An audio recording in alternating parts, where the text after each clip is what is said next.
Hi, hello, welcome friends. ఈ వీడియోలో వచ్చేసి మనం significant case laws and test word knowledge questions relating to aggregation of income set off and carry forward లాసెస్కి సంబంధించి తెలుసుకుందాం. Already చాప్టర్కి సంబంధించిన డిస్కషన్ కంప్లీటెడ్.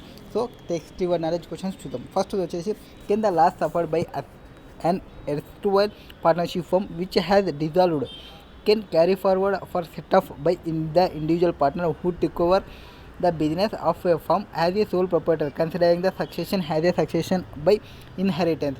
అంటే ఇక్కడ ఏం జరిగింది అంటే ఒక పార్ట్నర్షిప్ ఫర్మ్ ఉంది, ఆ పార్ట్నర్షిప్ ఫర్మ్ డిజాల్వ్ అవుతుంది. ఆ పార్ట్నర్షిప్ ఫర్మ్ యొక్క లాస్ని ఒక పార్ట్నర్ తీసుకోవాలనుకున్నారు. ఆ పార్ట్నర్ సోల్ ప్రొప్రైటర్గా బిజినెస్గా పెట్టుకుంటున్నారు. సో ఆ లాస్ని క్యారీ ఫార్వర్డ్ చేయొచ్చా, క్యారీ ఫార్వర్డ్ చేయకూడదా అనేది first question. So as per ఈ కొన్ని కేసులు సపోర్ట్ చేస్తారు. First of all the partnership firm dissolved and the takeover of the running business of the firm by actual partner as a sole proprietor was not case of succession by inheritance. Succession by inheritance కాదు. కాబట్టి ఏదైతే partnership firm constitution change అయిందో ఆ change అయినప్పుడు మనం లాసెస్ని carry forward చేయడం only succession అయితే మాత్రమే తప్ప. నెక్స్ట్ ఇక్కడ పార్ట్నర్స్ ఉండరు కాబట్టి ఈ sole proprietor cannot set off against his income is not allowed. Next the sole proprietor has expired and after his death the legal heads succeeded the business as partnership concern. Therefore the loss suffered by the deceased partner was allowed to set up by partnership firm since case falls within exception. అంటే ఒక person చనిపోయినాడు అంటే ఆ soul proprietor ఎవరైతే ఉంటారో ఆ person చనిపోయినాడు, ఆ పర్సన్ బిజినెస్ పార్ట్నర్షిప్ కన్సర్న్ ఉంటాయి కదా, దానికి సంబంధించిన వాళ్ళలో ఒక లీగల్ హెడ్ తీసుకున్నారు. అట్లా చేయొచ్చు. కానీ ఇతను ఉన్న వాళ్ళలో అందరూ ఉన్న వాళ్ళలో పార్ట్నర్షిప్ ఫర్మే క్లోజ్ అయిపోతుంది. పార్ట్నర్షిప్ ఫర్మ్ క్లోజ్ అయితే ఇక్కడ ఇన్హెరిటెన్స్ నుంచి ఏమీ రావటం లేదు. Next in the present case however the partnership ఫర్మే డిజాల్వ్ అవుతుంది and take over of running business of the firm by the హెడ్స్వల్ partner as a sole proprietor was not case of succession by inheritance. Hence carry forward of loss of the firm by the sole proprietor was not allowed in this case. Next test your knowledge question చూద్దాం. Test your knowledge క్వశ్చన్స్లో first క్వశ్చన్లో ఏం చెప్తారు? X carrying అనే business as a sole proprietor. X అనే person ఉన్నాడు, అతను sole proprietor. ఏం జరిగింది? Died on 31st March 2022. Correct year ఎండింగ్కి చనిపోయినాడంట. సూపర్ కేస్ కదా. Next on his death the same business was continue by his legal rights అంటే succession inheritance by forming a firm partnership firm చేసినారు as the 31st March 2022. As it determine business loss వచ్చేసి 5 lakhs ఉంది soul proprietor బిజినెస్లో. ఆ business లాస్ని firm continue చేయాలి అనుకుంటుంది. Continue చేయొచ్చా చేయకూడదు అనేది first question. So all legal heads consist అయ్యి పార్ట్నర్షిప్ ఫర్మ్ రన్ చేస్తున్నారు. ఇప్పుడు రైట్ టు ఆ లాస్ని మనం ఎంతవరకు సెటప్ చేసుకోవచ్చు, సెటప్ చేయడానికి క్యారీ ఫార్వర్డ్ చేయడానికి రైట్స్ ఉన్నావా లేదా అనేది ప్రొవైడ్ చేస్తుంది లేదా యాజ్ పర్ యాక్ట్ ప్రకారం అని మనల్ని అడుగుతున్నారు. So first of all as per section 78 to provide that where a person carrying on any business ఏదైనా బిజినెస్ కానీ ప్రొఫెషన్ కానీ has been succeeded in such capacity by any other person అట్లాంటి కేసులో వేరే అదర్ పర్సన్ తీసుకుంటే మనకి carry forward చేయడానికి రాదు. But there is then otherwise then by ఇన్హెరిటెన్స్తో తీసుకుంటే ద సక్సెసర్ అదర్వైజ్ ఇన్హెరిటెన్స్ అయితే not entitled to carry forward and set off loss of the predecessor against is income. So ఇక్కడ జరిగినదే inheritance కాబట్టి వీళ్ళు క్యారీ ఫార్వర్డ్ చేసుకోవచ్చు. ఎందుకంటే this is the suffered of loss and only exception of this provisions is when the business passes on the other person by ఇన్హెరిటెన్స్తో వస్తే no issue.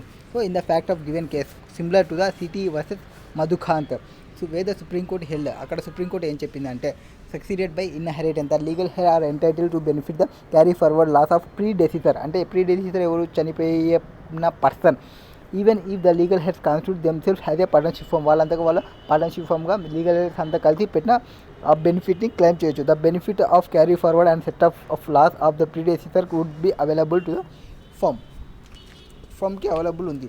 Next in this case the business of x was continued by his legal heads after his death by constituting a ఫర్మ్ని constitute చేసి చేయొచ్చు.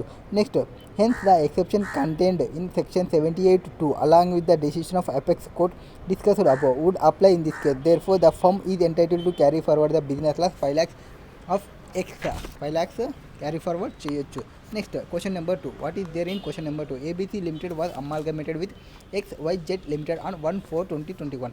All the conditions of section 2(1)(b) are satisfied. So amalgamated companies అయినవి ఇక్కడ transfer చేస్తున్నారు. Transfer చేసినప్పుడు all కండిషన్స్ని satisfy చేసినాయి. What is there in conditions ఏమున్నాయి అంటే ఐ థింక్ ప్రయర్ 3 years లోపల ఇన్కార్పొరేషన్ అయి ఉండాలి. Prior 2 yearsలో assets 75% black of assets అయి ఉండాలి. తర్వాత ఈ అమాల్గమేటింగ్ కంపెనీ కొత్త కంపెనీ ఏం చేయాలి, నెక్స్ట్ 5 years మెయింటైన్ చేయాలి. 5 yearsలో 4 yearsలో 50% ఆఫ్ కెపాసిటీ తీసుకొని రావాలి. అది కండిషన్స్ అన్ని సాటిస్ఫై చేసేసినాయంట. సో ఇప్పుడు ఏబీసీ లిమిటెడ్ ఆ లాస్ని క్యారీ ఫార్వర్డ్ చేయొచ్చు అని అడుగుతున్నారు. సో ఫస్ట్ ఆఫ్ ఆల్ వచ్చేసి స్పెక్యులేటివ్ లాసెస్ని మనం ఎక్కడ ఇట్లా అమాల్గమేషన్ జరిగినప్పుడు స్పెసిఫికల్గా ఎక్స్క్లూడ్ చేసినారు కాబట్టి స్పెక్యులేటివ్ లాస్ని క్లెయిమ్ చేయడానికి రాదు. నెక్స్ట్ అన్అబ్జర్వ్డ్ డిప్రిషియేషన్, అన్అబ్జర్వ్డ్ డిప్రిషియేషన్ని క్యారీ ఫార్వర్డ్ చేసుకోవచ్చు. Next unabsorbed expenditure on capital nature on scientific research, ఇది కూడా మనం ట్రాన్స్ఫర్ చేసుకోవచ్చు. నెక్స్ట్ బిజినెస్ లాస్ ట్రాన్స్ఫర్ చేసుకోవచ్చు. XYZ limited has completed a profit వచ్చేసి 140 lakhs. సో 140 lakhs ప్రాఫిట్ అంటే వాళ్ళకి ఎన్ని లాసెస్ ఉన్నాయి, 120 + 18, 120కి 10 కలిపితే 130, 130కి +8 కలిపితే 138 + 2 140 is the loss. Okay, 4 speculative లాస్ని మనం కన్సిడర్ చేయకూడదు కాబట్టి 140 లాస్. ఇక్కడ ప్రాఫిట్ ఎంత ఉంది, 140 ప్రాఫిట్. వావ్, 120 + 18 130, 138 కరెక్ట్ క్యాలిక్యులేట్ చేసినామా, కరెక్టే. 140 ఇస్ ద లాసెస్ ఉన్నాయి, 140 ద ప్రాఫిట్ ఉంది for the financial year 21-22. But before setting off the eligible losses, okay eligible losses మనం సెటప్ చేస్తాం. ఆల్రెడీ 140 లాసెస్ ఉన్నాయి. But after providing the depreciation, okay 15% per annum and 150 lakhs వాళ్ళు already depreciation current year depreciation provide చేసినారు. So no issue. 140 profit -140 loss చేస్తామంటే no profit no gain అనుకుంటా కదా. Next question చూడండి, continuation question చూస్తే being the consideration at which plant and machinery were transferred to XYZ లిమిటెడ్. But as per income tax records ప్రకారం 10 lakhs is the WDV value. But వాళ్ళు ఏం తీసుకున్నారు, 150 lakhs value మీద డిప్రిషియేషన్ తీసుకున్నారు. So wrong depreciation claim చేస్తున్నారు to the extent of 50 lakhs పైన. So 50 lakhs పైన ఇంటూ 15% వేసి ఆ డిప్రిషియేషన్ని యాడ్ బ్యాక్ చేయండి. 15 lakhs ఇది 50 lakhs, ఓకే 50 lakhs ఇంటూ 15% ఎంత వస్తుంది 7.5 వస్తుంది అనుకుంటా. 7.5 lakhsని యాడ్ బ్యాక్ చేసుకోవాలి. ఆ 7.5 lakhs ఏదైతే ఎక్సెస్ అమౌంట్ ఇప్పుడు ఏదైతే వస్తుందో అదే నాకు ప్రాఫిట్గా మిగులుతుంది. ఎందుకు అంటే నాకు వేరే ఏం లేవు కాబట్టి. Next above profits of XYZ limited included speculative profit of 10 lakhs. ఇది ఎందుకు ఇచ్చినారు, మనకి స్పెక్యులేటివ్ లాస్ ఉంది కదా, స్పెక్యులేటివ్ ప్రాఫిట్ ఇస్తే మనం వెంటనే సెటప్ చేస్తామని అనుకుంటున్నారు. బట్ స్పెక్యులేటివ్ లాస్ని మనం సెటప్ చేయకూడదు. అండ్ స్పెక్యులేటివ్ లాస్తోని నాన్ స్పెక్యులేటివ్ బిజినెస్ని మనం సెటప్ చేసుకోవచ్చు కాబట్టి ఈ ఇన్కమ్ని కూడా మనం అక్కడ ఇంక్లూడ్ చేయొచ్చు. సో టోటల్ 140 lakhs తీసుకుంటాము, 140 lakhs లాస్ సెటప్ చేసుకుంటాము. 140 lakhsకి addition of 50 lakhs into 15% add చేసుకుంటే చాలు. 140 lakhs brought forward. Excess depreciation ఏది ఉంది 50 lakhs పైన 15% చేస్తే 7.5, 147.5. 147.5లో 120 తీసేస్తాం, 18 తీసేస్తాం, 2 తీసేస్తాం. సో 7.5 డిప్రిషియేషన్ ఏదైతే వస్తుందో అది నేను ప్రాఫిట్గా మిగులుతుందని చెప్పినా కదా. సో బిజినెస్ ఇన్కమ్ ఈ 7.5. Okay, next it is presume that amalgamation is with in the meaning of 72A of income tax act 1961 ప్రకారం. Next in case of amalgamation of company the unobserved depreciation of amalgamating company shall be deemed to be loss unobserved depreciation of the amalgamated company. So amalgamating కంపెనీలో ఏవైతే ఉన్నావో losses, అమాల్గమేటింగ్ కంపెనీస్కి కూడా losses అవుతాయి. వాటిని మనం 8 years ఏదైతే బిజినెస్ లాస్ అయితే 8 years మనం క్యారీ ఫార్వర్డ్ చేసుకోవచ్చు. అన్అబ్జర్వ్డ్ డిప్రిషియేషన్ అయితే ఇండెఫినిటివ్ పీరియడ్ వరకు మనం ట్రాన్స్ఫర్ చేసుకోవచ్చు. Next as per section 72A ప్రకారం 7 ప్రకారం accumulated losses to be carry forward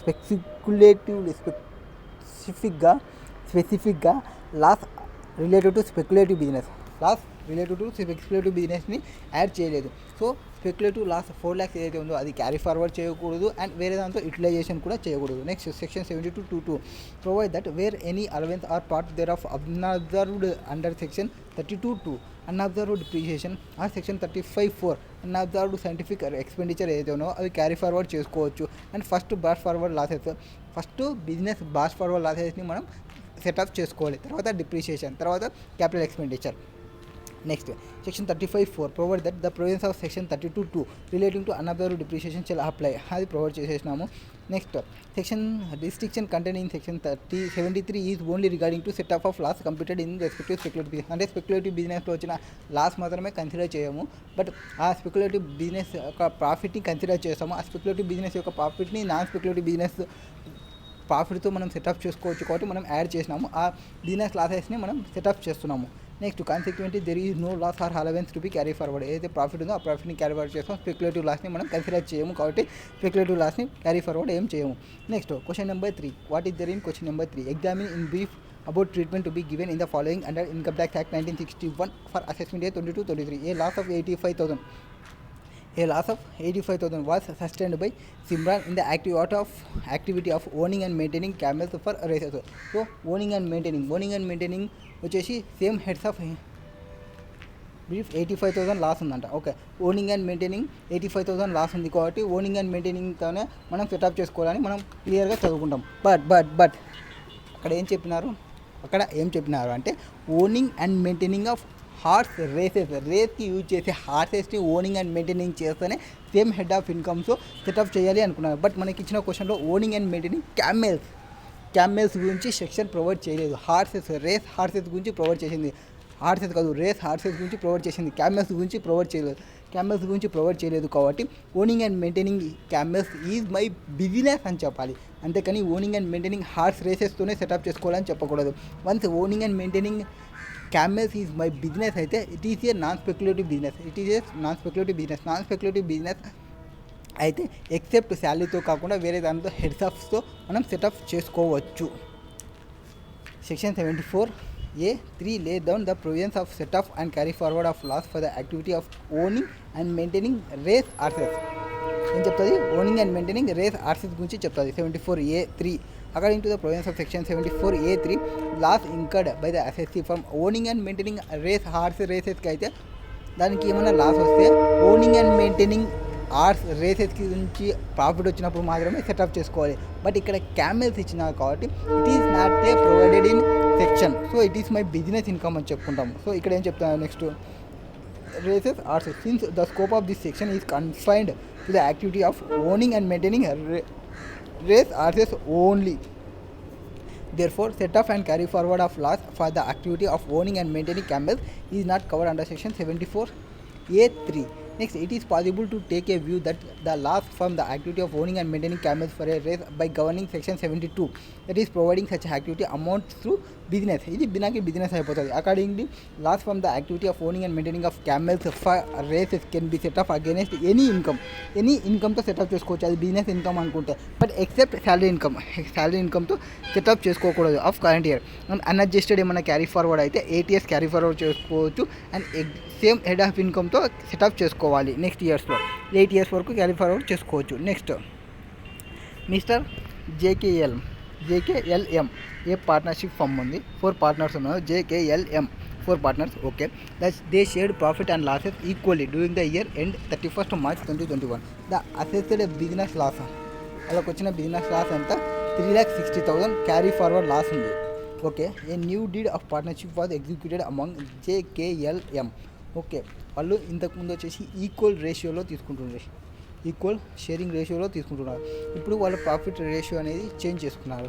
once profit ratio change చేసుకుంటే it is not a constitution of other firm. ఇక్కడ ఇంకో కాన్స్టిట్యూషన్ ఏమీ జరగలేదు.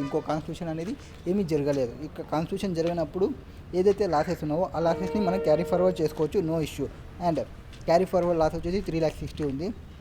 Compare the amount of business loss relating to assessment year 21-22, which the firm is entitled to set off against its business income for the assessment year 22-23. అంటే profit ratio change చేసుకున్న తర్వాత వాళ్ళకి వచ్చిన profit ఎంత 3,30,000 ఇది వాళ్ళ యొక్క ప్రాఫిట్.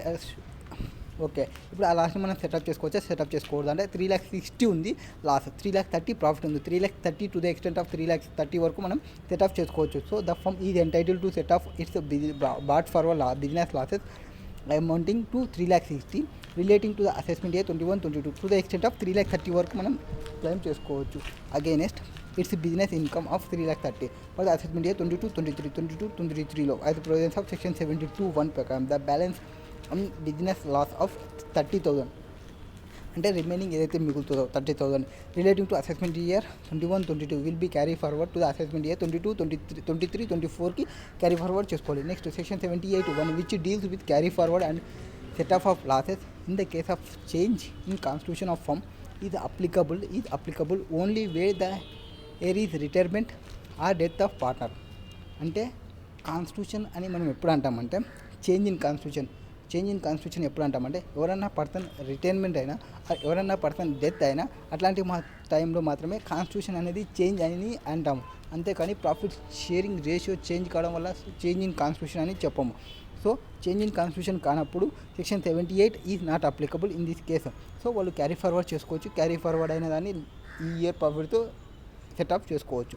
నెక్స్ట్ క్వశ్చన్ నెంబర్ 5లో ఏం చెప్తారు? And assessee sustained a loss under head income from house property. దీనికి income from house property losses in the previous year relevant to the assessment year 2021 which could not be set up against income from any other head in the assessment year. So ఆ ఇయర్లో అతను వేరే హెడ్స్తో setup చేసుకోలేదు, అంటే maybe వేరే హెడ్స్లో income లేకపోయి ఉండొచ్చు. అది ఏ హెడ్కి సంబంధించినది? హౌస్ ప్రాపర్టీకి సంబంధించిన లాస్ ఉంది. Next assessee did not furnish the return of loss within the time allowed under section 139. మనం ఏం చెప్పినాము? రిటర్న్స్ ఎవరైనా ఫైల్ చేయకుంటే లాస్ట్ని క్యారీ ఫార్వర్డ్ చేయడానికి రాదు. లాస్ట్ని క్యారీ ఫార్వర్డ్ చేయకుంటే లాస్ట్ నెక్స్ట్ ఇయర్కి క్యారీ ఫార్వర్డ్ కాకుండా వేరే ఇన్కమ్స్ సెటప్ చేసుకోవడానికి రాదు. విత్ ఇన్ డ్యూ డేట్ లోపల రిటర్న్ ఫైల్ చేయాలి అని మనం క్లియర్గా చెప్పినాము డిస్కషన్ చేసేటప్పుడు. బట్ అక్కడ ఒక కండిషన్ చెప్పినాము. ఏది? వేరే హెడ్స్ ఏవైతే లాసెస్ ఉంటావో పీజీపీపీ కానీ క్యాపిటల్ గెయిన్ కానీ ఆ లాసెస్కి సంబంధించి మాత్రమే రిటర్న్స్ విత్ ఇన్ డ్యూ డేట్లో ఫైల్ చేయాలి.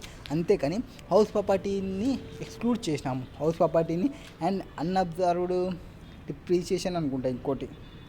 సో వాటికి సంబంధించి విత్ ఇన్ డ్యూ డేట్లో ప్రొవైడ్ చేయాలి. ఇక్కడ హౌస్ ప్రాపర్టీ గురించి మాట్లాడుతున్నాం కాబట్టి విత్ ఇన్ డ్యూ డేట్లో రిటర్న్ ఫైల్ చేయకుండా నో ఇష్యూ. సో ఆన్సర్ చూద్దాం. సెక్షన్ 139(3) స్ట్రిప్లే that and assessee claiming carry forward of loss under the head PGPP or capital gain. PGPP కానీ క్యాపిటల్ గెయిన్ కానీ లాస్ ఉంటే should furnish the return of loss within the time stipulated under section 139(1). So there is no reference to loss under the head income from house property. Income from house ప్రాపర్టీకి మీరు compulsory return within due డేట్లో file చేయాలని ఎక్కడ చెప్పలేదు. Next the assessee is in the instant case has to file the return showing loss from property within the time specified in under section 139(4) ప్రకారం చేసినారు. So the assessee is therefore entitled to carry forward such loss for set off against the income from house property subsequent ఇయర్స్కి carry forward చేసుకోవచ్చు. No issue. ఇది test your నాలెడ్జ్కి సంబంధించిన questions.